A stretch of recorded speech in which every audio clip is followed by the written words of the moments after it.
Bismillahirrahmanirrahim. Assalamualaikum warahmatullahi wabarakatuh.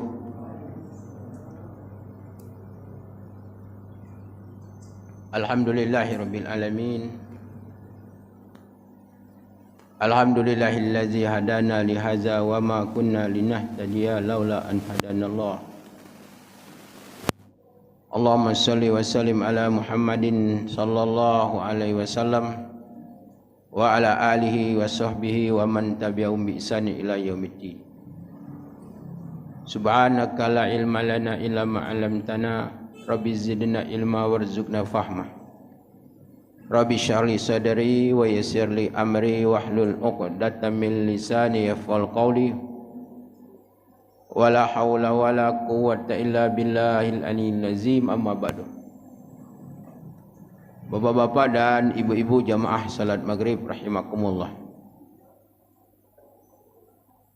Marilah kita senantiasa memanjatkan puja dan syukur kita kehadiran Allah Subhanahu wa taala atas limpahan rahmat dan nikmatnya sehingga kita berkesempatan untuk dapat salat maghrib secara berjamaah, kemudian diikuti dengan taklim kita setiap Jumat malam. Semoga pertemuan kita, majlis kita yang selalu kita hadir padanya mendapatkan keberkahan serta keampunan serta redha dari Allah Subhanahu wa taala. Amin ya rabbal alamin. Selawat serta salam mudah-mudahan Allah selalu melimpahkan kepada Nabi kita Muhammadin sallallahu alaihi wasallam, dan semoga kita senantiasa untuk hidup berjalan di atas sunnahnya dan mendapatkan syafaat darinya pada akhirat nanti dan dapat dipertemukan Allah Subhanahu wa taala dengan baginda Rasulullah SAW. Amin ya rabbal alamin. Bapak Ibu rahimakumullah, kajian tauhid kita pada malam hari ini itu babun al-khawfu minasyirk, itu bab mengenai takut daripada kesyirikan. Jadi syirik ini adalah merupakan kasus yang sangat besar oleh manusia kepada Allah Subhanahu wa taala. Yang dengan perbuatan ini Allah menjadi murka pada pelaku-pelakunya. Maka oleh kerana itu ulama selalu mengkaji masalah syirik ini dan dicari sebab-sebab asal muasal dari mana syirik ini berasal. Bapak-bapak dan ibu-ibu rahimakumullah, Rasulullah SAW tanya oleh sahabat, ai azami akbar, dosa apa yang paling besar? Ai zunubi azam, dosa apa yang paling besar? Rasulullah, antaj'ala lillahi nidaan, kau menjadikan Allah sebagai sekutu, menyekutukan Allah dengan selain daripada Allah Subhanahu wa taala. Di dalam hadis kursi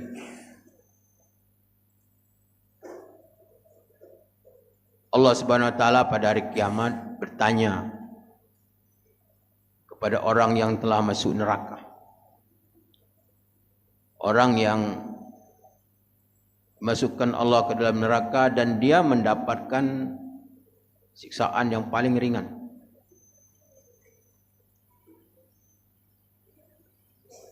Allah bertanya kepada mereka, bagaimana kata Allah seandainya ketika kamu di dunia memiliki harta dan kekayaan satu dunia. Jadi dunia ini untuk dia sendiri. Ditambah satu dunia lagi. Maukah itu semua ditebus dengan untuk menebus dirimu daripada siksaan Allah Subhanahu wa taala? Kata mereka, mau ya Allah. Jadi mereka itu sanggup andai kata bisa. Andai kata bisa, kekayaannya 2 kali dunia itu untuk menebus seringan-ringan siksaan yang mereka rasakan pada waktu itu. Kemudian Allah SWT berkata, sebenarnya Allah SWT untuk senantiasa menginginkan bahawa kamu tidak akan masuk neraka. Tetapi kamulah dengan sendirinya, keinginan kamulah yang ingin melakukan perbuatan syirik. Jadi manusia itu memang memilih syirik. Dia sendiri yang memilih syirik. Sehingga Allah Subhanahu wa taala mengirimkan para nabi dan rasul, menurunkan kitab-kitabnya. Dan ini semua akan memberikan pengarahan, menuntun manusia agar jangan melakukan perbuatan syirik kepada Allah Subhanahu wa taala.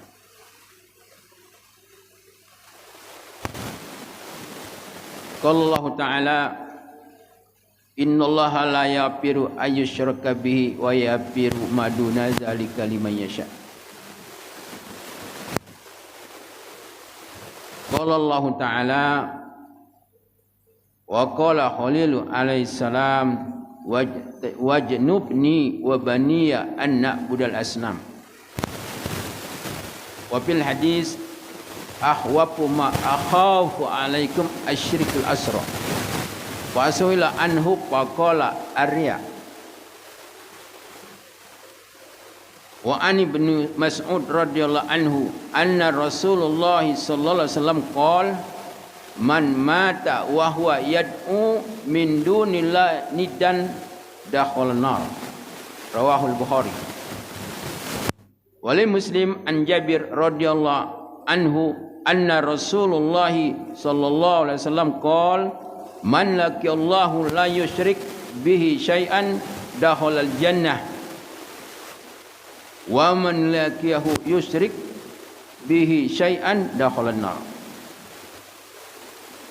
Yang pertama, Allah SWT berfirman di dalam surah An-Nisa ayat 48, innallaha la yaghfiru ayyushraka bihi wa yaghfiru duna zalika liman yasha. Sesungguhnya Allah tidak mengampunkan dosa orang yang syirik dengannya dan mengampunkan dosa selain daripada dosa syirik bagi siapa yang dikehendaki oleh Allah Subhanahu wa taala. Jadi inilah dosa yang tidak terampuni, yaitu dosa ketika seseorang melakukan syirik dan dia belum bertobat sebelum dia datang ajal. Artinya dosa itu terbawa mati.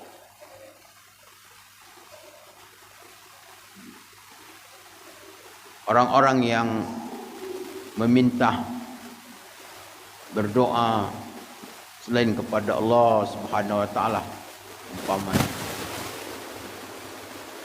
meminta kepada orang-orang yang sudah meninggal, yang dianggap sebagai keramat, sebagai wali Allah,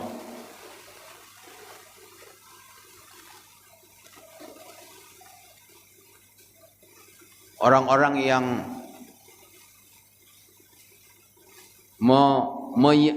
meyakini kepada benda-benda yang dapat mendatangkan manfaat, yang dapat menolak mudarat, meyakini kepada sesuatu yang dapat memberikan syafaat. Ini adalah perbuatan-perbuatan syirik. Orang-orang yang melakukan perbuatan-perbuatan sihir, guna-guna, santet dan sejenisnya. Orang-orang yang berhubungan dengan para dukun-dukun, ini semuanya adalah perbuatan syirik. Orang-orang yang mengadakan sesajen-sesajen,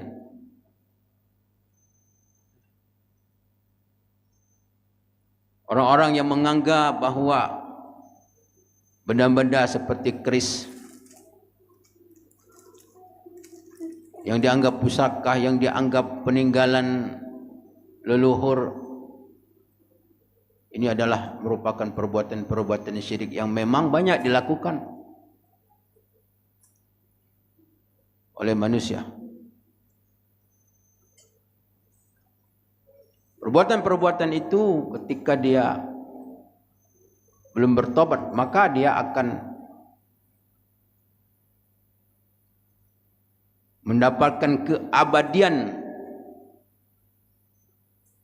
di dalam siksaannya Allah Subhanahu wa taala, seperti firman Allah Subhanahu wa taala, innal ladzina kafaru min ahlil kitab wal musyrikin fi nari jahannam khalidina fiha ulaika hum syarrul bariyah. Sesungguhnya orang-orang kafir dari ahli kitab, yaitu orang Yahudi dan orang Nasrani, wal musyrikin, orang yang musyrik, orang yang berbuat syirik. Ini termasuk orang-orang umat Nabi Muhammad SAW. Di suatu sisi dia beribadah kepada Allah, di sisi yang lain dia melakukan perbuatan syirik, dan dia tidak bertobat kepada Allah. Maka kata Allah, mereka akan berada di dalam neraka, itu kekal di dalamnya. Khalidina fiha, kekal, masuk dah keluar lagi. Ulaika hum syarrul bariyah, mereka sejahat-jahat makhluk Allah Subhanahu wa taala. Nauzubillah min dzalik. Allah Subhanahu wa taala berfirman di dalam surah Ibrahim ayat 14, ayat 35. Wajnubni wa baniya an na'budal asnam. Ini adalah perkataan Nabi Ibrahim AS, doanya kepada Allah. Wajnubni, jauhilah aku, wa baniya, dan anak keturunanku, an na'budal asnam, agar kami tidak menyembah berhala. Nabi Allah Ibrahim berdoa kepada Allah. Ada suatu kekhawatiran, ketakutan. Dia seorang nabi, dia seorang rasul, seorang nabi pun takut. Takut kepada dirinya, takut kepada keturunannya tentang hal-hal yang dapat terjerumus ke dalam kesyirikan ini. Coba bayangkan. Apalagi kita,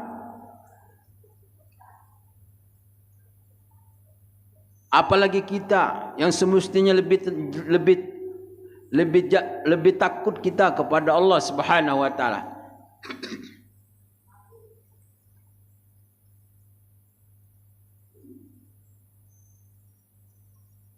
Wajnubni wa baniya an na'budal asnam.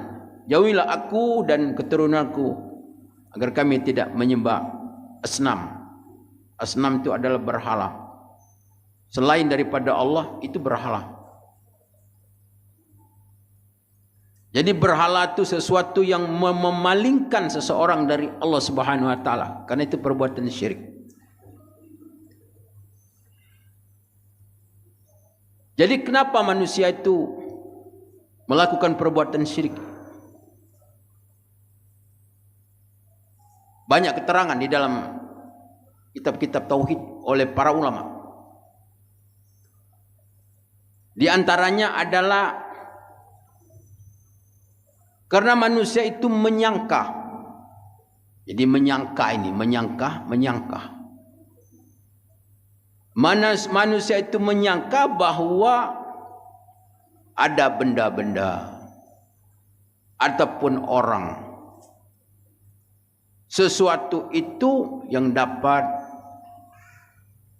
memberikan nikmat, memberikan kebahagiaan, memberikan kesenangan, memberikan pertolongan. Ini benda ataupun manusia.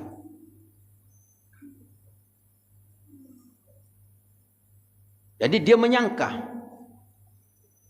bahwa hal-hal yang makhluk-makhluk ciptaan Allah mencipta Allah itu adalah dapat membahagiakan, dapat menyelamatkan dirinya. Sehingga dia tidak berpikir bahwa benda-benda itu adalah ciptaan Allah Subhanahu wa taala. Ciptaan Allah Subhanahu wa taala. Maka dengan sangka-sangka inilah mereka akhirnya sangat mencintai benda ini. Mereka sangat mengutamakan benda-benda ini atau orang umpamanya.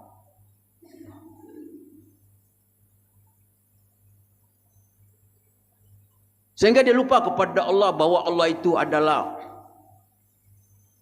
yang memberikan daya dan kekuatan.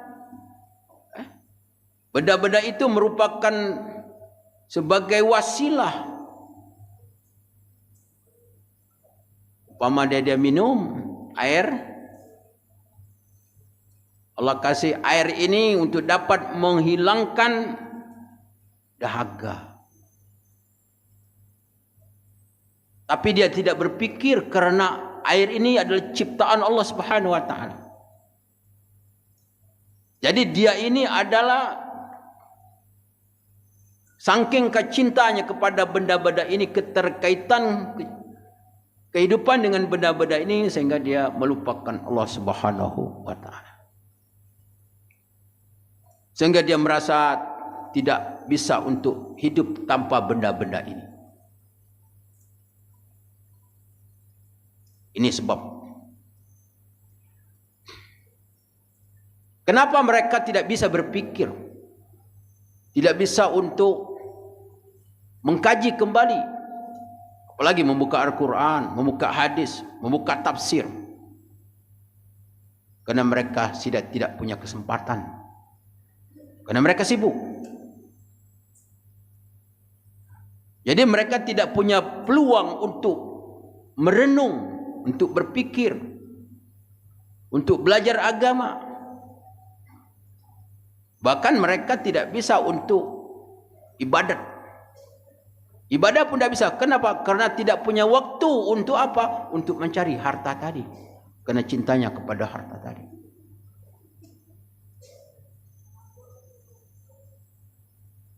Bapak Ibu rahimakumullah.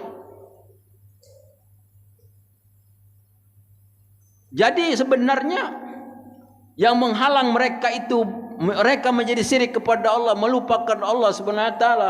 Mereka menjadikan benda-benda itu adalah lebih mereka cinta daripada mencintai Allah Subhanahu wa taala. Karena sebabnya mereka sangat cinta kepada dunia dengan harta, kekayaan dan lain sebagainya. Nah ini. Wa yuhibbunal mala hubban jamma. Jadi sebab dia itu karena mereka adalah sangat cinta kepada harta. Ini sebab. Sehingga kata Rasulullah SAW, akbarul kabairu hubbad dunia. Sebesar-besar dosa itu adalah cinta kepada dunia. Ini sebab orang syirik ni. Kemudian kata Rasulullah SAW, hubbud dunia ru'izuz zunub. Cinta kepada dunia itu adalah kepala segala dosa. Jadi kepala dosa itu ada kepala. Kepala yang paling besar apa? Dunia. Ibarat ular kepalanya. Ini sebab manusia. Sebab syirik. Jadi orang melupakan Allah. Sehingga di dalam Quran Allah katakan, wala taj'alu lillahi andada wa antum ta'lamun. Janganlah kamu menjadikan Allah itu sebagai sekutu. Jadi sekutu. Ada orang mengaku tentang adanya Allah tetapi mereka tidak beribadah kepada Allah. Orang meninggalkan ibadah itu syirik tuh. Syirik. Orang tidak salat syirik tak? Syirik. Kenapa? Kita lihat dalam surat Yasin itu. Salamun qawlan mir rabbir wamtazul ayyuhal mujrimun alam ahad ilaikum ya bani adam alla ta'budus syaitan. Bukankah telah aku janjikan kepadamu wahai manusia, katalah alla ta'budus syaitan, jangan nyembah syaitan. Dia menyembah syaitan, dia ada salat. Wa anibuduni hadza siratum mustaqim. Sembahlah aku, kata Allah. Betapa banyak manusia meninggalkan ketaatan kepada Allah, tapi mereka taatnya kepada selain Allah Subhanahu wa taala. Syirik. Jangan dibilang dia syirik. Karena dia menyembah setan. Dalam ayat ini Allah kan, Allah ta'budus syaitan, kata Allah. Allah ta'budus syaitan, jangan menyembah syaitan. Maksudnya menyembah syaitan mengikuti apa kenanya syaitan. Di dalam ayat lain dikatakan wala tattabi'u wala tatimu apa? Ya ayyuhallazina amanu udkhulu fis silmi kafa wala tattabi'u khutuwatis syaitan innahu lakum aduwwum mubin. Hai orang-orang yang beriman, kata Allah, masuklah ke dalam Islam secara kafah. Kemudian wala tattabi'u khutuwatis syaitan, jangan mengikuti langkah-langkah syaitan. Al-khutwah, apa arti al-khutwah? Di dalam tafsir Imam Ibn Katsir rahimahullah mengatakan al-khutwah kullu maksiatun min khutuwatis syaitan. Min khutuwatis syaitan. Setiap maksiat meninggalkan perintah Allah maksiat. Meninggalkan perintah Allah maksiat kepada Allah. Setiap perbuatan maksiat adalah merupakan langkah-langkah syaitan. Langkah-langkah iblis. Maka orang yang meninggalkan ibadah dia syirik kepada Allah. Kalau Allah menyembah patung, dia meninggalkan Allah. Tapi kalau orang bekerja, dia menyembah harta, menyembah pekerjaannya. Apa bedanya? Ada orang yang masuk dari pintu sana, ada pintu semuanya tujuan masuk ke dalam. Tujuannya sama. Ada yang menyembah berhala, ada yang bekerja, tujuannya apa? Sama-sama lupa kepada Allah Subhanahu wa taala. Itu menurutnya Profesor Hamka dalam tafsirnya Al-Manar. Al-Manar ya. Tafsirnya Al-Azhar. Bapak Ibu rahimakumullah, bahwa jadi faktor kenapa manusia syirik? Faktornya apa? Karena saking cintanya kepada dunia.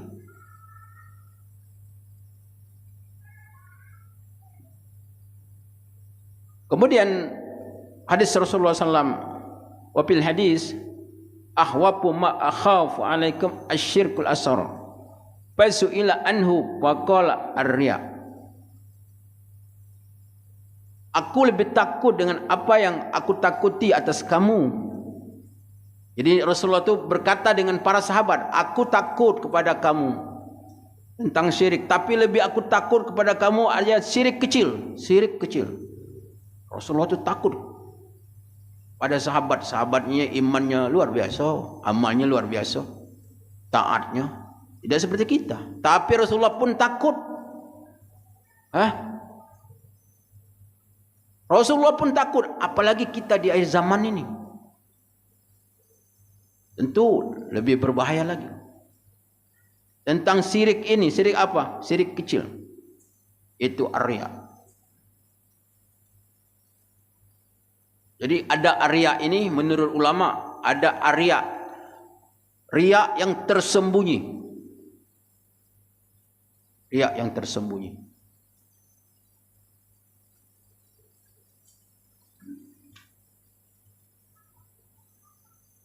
Jadi riak yang tersembunyi ini orang-orang yang telah dikaruniai Allah Subhanahu wa taala di dalam menjalankan ketaatan. Umpamanya dia sudah taat ibadah solat malamnya istiqomah. Kemudian apakah dia puasa sunnah-sunnah, dia berzikir, ya. Dia telah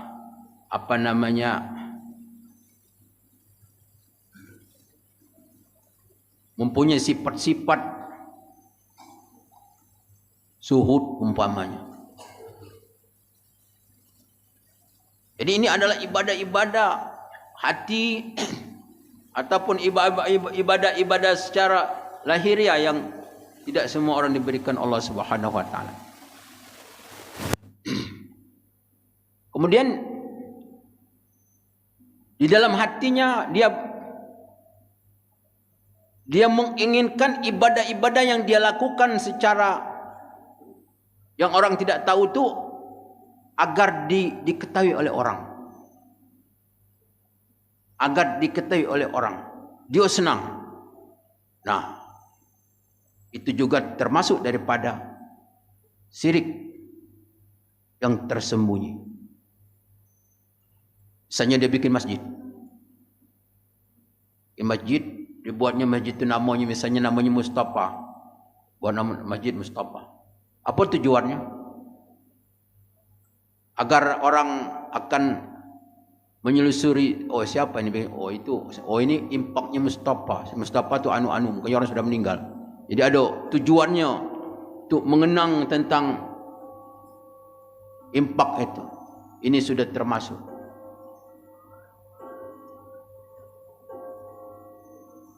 Kalau ulama, man ahabba ayu rifa bi syai'in minal khair au yuzkaru bihi faqad asyraka bi ibadati. Berkata ulama, barang siapa yang menginginkan senang untuk diketahui tentang kebaikannya atau disebut, maka dia telah syirik di dalam ibadahnya kepada Allah Subhanahu wa taala. Itu sudah termasuk syirik kata ulama. Orang yang sudah mapan ibadahnya,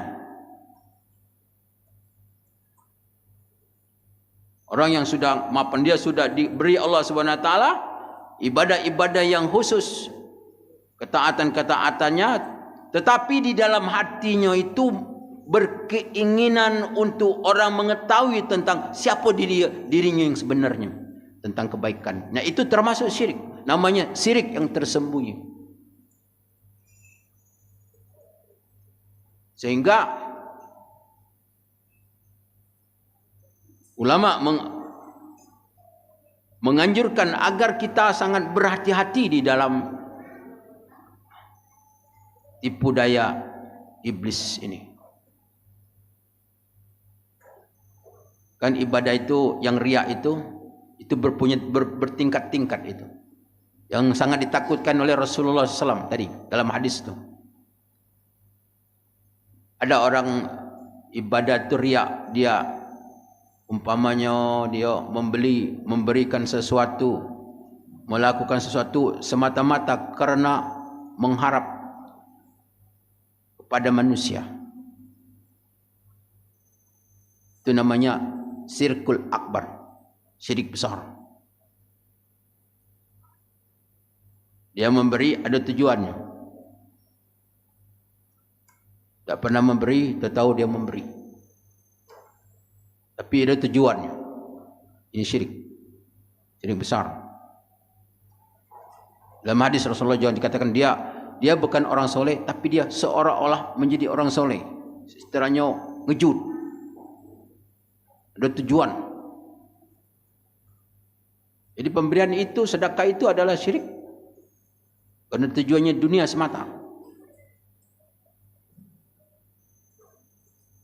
Ini. Yang kedua adalah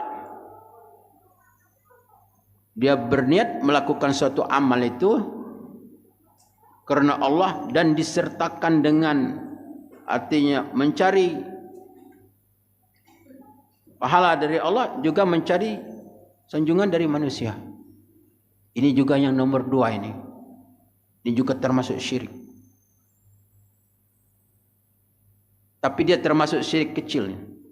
Syirik yang tidak membatalkan keimanan dan keislamannya dan ibadah yang sudah dia lakukan.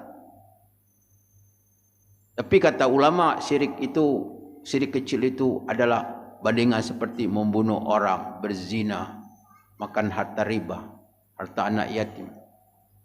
Sama, fungsinya dosa besar.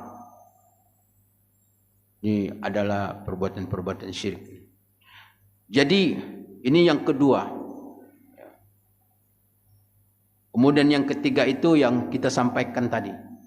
Ada syirik yang tersembunyi. Ya. Maka oleh karena itu, oleh para ulama, bahwa di dalam kita beribadah itu, orang yang ikhlas melakukan ibadah, dia untuk senantiasa tidak membutuhkan diketahui selain daripada yang dicintainya, siapa? Allah Subhanahu wa ta'ala. Jadi orang ibadah itu pilar ibadah itu apa? Pilar ibadah itu adalah cinta kepada Allah. Cinta kepada Allah Subhanahu wa ta'ala. Jadi dia tidak butuh tentang diketahui oleh yang lain. Cukuplah Allah mengetahui tentang amal ibadah yang dia lakukan. Nah, itu yang harus kita jaga. Kita jaga dan kita pelihara. Qala Nabi sallallahu alaihi wasallam, man mata wa huwa yad'u min dunillah nidaan dakhala nar. Wa qala Nabi sallallahu alaihi wasallam, man laqiyallahu la yusyrik bihi syai'an dakhala jannah wa man laqiyahu yusyrik bihi syai'an dakhala nar. Ini hadis yang sahih. Siapa yang menghadap Allah artinya dia mati, dia meninggal, kemudian dia tidak melakukan perbuatan syirik itu, maka dia dijamin Allah surga baginya. Wa man laqiyahu yusyrik bihi syai'an dakhala nar. Siapa yang berjumpa kepada Allah dengan membawa dosa-dosa syirik tadi, maka dia akan menjadi penghuni api neraka. Dalam hadis Rasulullah SAW juga diterangkan, aksiru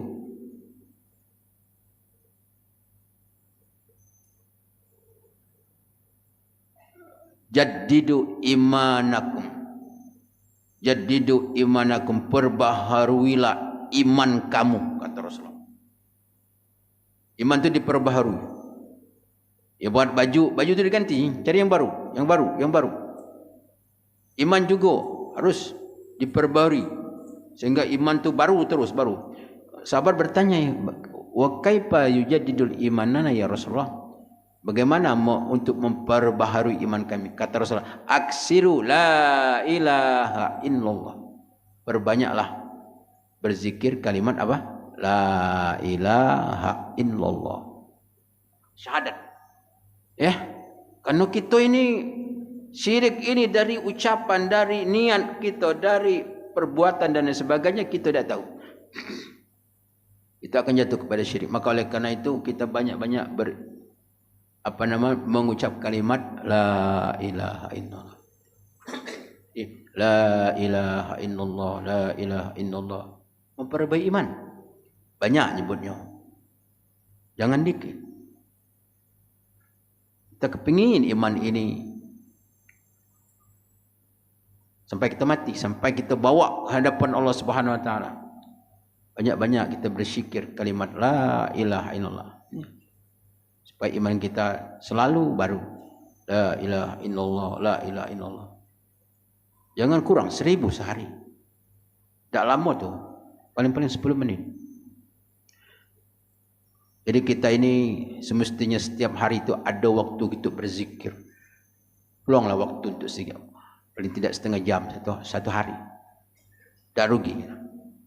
Untuk duduk sebentar. Waktu yang kapan yang kira-kira pacak. Apakah sudah solat subuh, sudah solat maghrib, sudah solat zuhur. Tapi ada satu hari itu kita memang khusus untuk berzikir. Membaca selawat umpamanya 1000, baca la ilaha illallah 1000, membaca istighfar 1000, umpamanya baca la ilaha illallah udahlah syakara mungkin 100, apalah subhanallah alhamdulillah. Jadi kita banyak gitu zikir ini. Sebab ini ibadah yang mudah dilakukan dan pahalanya besar sekali.